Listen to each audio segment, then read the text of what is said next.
আমার মনের ঘরেতে আমি রেখেছি যারে, দু জাহানের বাদশা নবী কামলিওয়ালা রে, দু জাহানের বাদশা নবী কামলিওয়ালা রে। আদি পিতা আদম যখন মুসিবতে পড়ে, ওদের নবীর উসিলাতে আল্লাহ কবুল করে।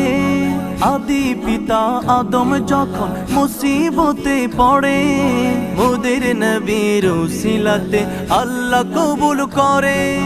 সাকারাতের বিছানাতে দেখা দিও রে, দু জাহানের বাদশা নবী কামলিওয়ালা রে, দু জাহানের বাদশা নবী কামলিওয়ালা রে।